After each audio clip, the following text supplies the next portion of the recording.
आज हम ये समझने की कोशिश कर रहे हैं कि भारत के युवा मतलब जो जेन ज़ी और मिलेनियल्स हैं वो पारंपरिक निवेश छोड़कर क्रिप्टो की इस रोलर कोस्टर राइड पर क्यों सवार हो रहे हैं। हमारे पास देखिए कॉइन स्विच और कॉइन डीसीएक्स के कुछ रिपोर्ट्स हैं और ये दिखाती हैं कि ये सिर्फ मेट्रो शहरों का ट्रेंड नहीं है, छोटे शहरों से भी लोग इसमें कूद रहे हैं। तो समझते हैं कि इसमें ऐसा क्या है जो उन्हें खींच रहा है। बिल्कुल सही सवाल है। और देखिए, ये सिर्फ फोमो नहीं है, मतलब फियर ऑफ मिसिंग आउट वाली बात नहीं है। कॉइन डीसीएक्स की रिपोर्ट साफ दिखाती है कि नए निवेशक काफी रिसर्च कर रहे हैं। अच्छा। वो सिर्फ बिटकॉइन नहीं बल्कि अलग अलग डिजिटल एसेट्स में पैसा लगा रहे हैं। तो सवाल ये है कि वो किस चीज की ओर आकर्षित हो रहे हैं और असल में किन जोखिमों का सामना कर रहे हैं। तो फिर फायदों की बात करते हैं पहले। सबसे बड़ा कारण तो जाहिर है हाई ग्रोथ की संभावना, लेकिन इसका मतलब क्या है? इसका मतलब है जबरदस्त उतार चढ़ाव, मतलब वोलेटिलिटी। इससे ऐसे समझिए, क्रिप्टो में निवेश करना कोई शांत नदी में नाव चलाने जैसा नहीं है। ये तो एक तूफानी समंदर में सर्फिंग करने जैसा है। मजा बहुत है, पर एक गलत लहर आपको डुबा भी सकती है।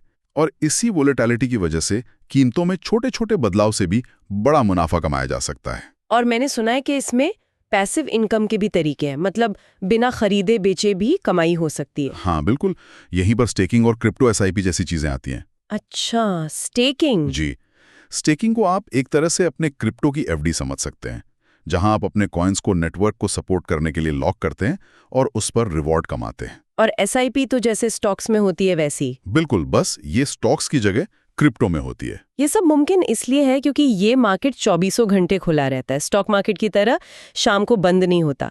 लेकिन ऐसा क्यों? क्योंकि ये विकेंद्रीकृत है, डिसेंट्रलाइज्ड। मतलब इसे कोई एक बैंक या संस्था कंट्रोल नहीं करती। एग्जैक्टली, ये ब्लॉकचेन टेक्नोलॉजी पर चलता है।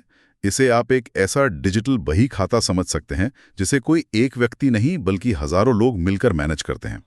तो इससे छेड़छाड़ करना लगभग नामुमकिन हो जाता है और सारे लेन देन पारदर्शी रहते हैं। ओके, ये तो हुई फायदों की बात, सुनने में काफी आकर्षक लगती है। लेकिन मुझे एक बात समझ नहीं आती, अगर ये इतना ही अच्छा है तो सरकार और आरबीआई इसे लेकर इतने सतर्क क्यों है?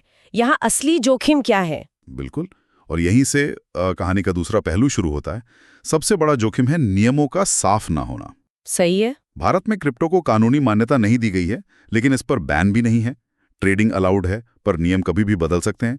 ये जो अनिश्चितता है ना, ये निवेशकों के सिर पर तलवार की तरह लटकी रहती है। और मैंने सुना है कि टैक्स का मामला तो और भी मतलब पेचीदा है। बहुत ज्यादा। क्रिप्टो से होने वाले किसी भी मुनाफे पर सीधा 30% का टैक्स है। 30%? हाँ। मतलब अगर आपने 1000 रुपए कमाए तो 300 रुपए सीधे सरकार को जाते हैं। बाप रे। और इसके ऊपर हर लेन देन पर 1% टीडीएस भी है।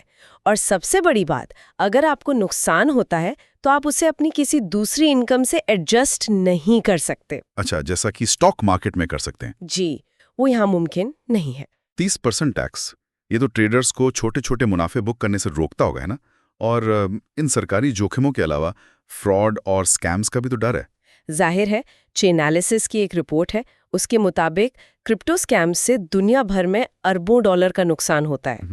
नकली exchange, Ponzi schemes, phishing attacks, लोगों को ठगने के तरीके बहुत हैं।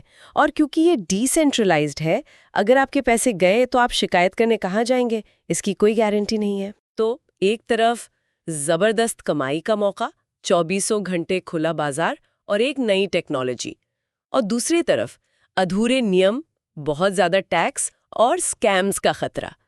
तो एक आम निवेशक के लिए इसका कुल मतलब क्या है? इसका मतलब सीधा सा है कि क्रिप्टो एक दोधारी तलवार है। ये एक जानकार और कह सकते हैं डिसिप्लिन वाले निवेशक के लिए एक विकल्प हो सकता है, लेकिन ये पारंपरिक और स्थिर निवेश की जगह नहीं ले सकता। बिल्कुल। तो इन सभी सोच का निचोड़ यही है कि इसमें घुसने से पहले पूरी रिसर्च, डाइवर्सिफिकेशन और एक सख्त रिस्क मैनेजमेंट स्ट्रैटेजी बहुत जरूरी है। सीधी भाषा में कहूं तो उतना ही पैसा लगाएं जितना खोने का आप दम रखते हैं। ये सब जानने के बाद एक विचार सोचने के लिए छोड़ जाते हैं। जब भारत की युवा पीढ़ी, खासकर छोटे शहरों से पारंपरिक निवेश के सुरक्षित रास्तों को छोड़कर क्रिप्टो जैसे ज्यादा जोखिम वाले डिजिटल एसेट्स में इतनी दिलचस्पी दिखा रही है, तो ये हमारे मौजूदा फाइनेंशियल सिस्टम पर उनके भरोसे के बारे में क्या कहता है?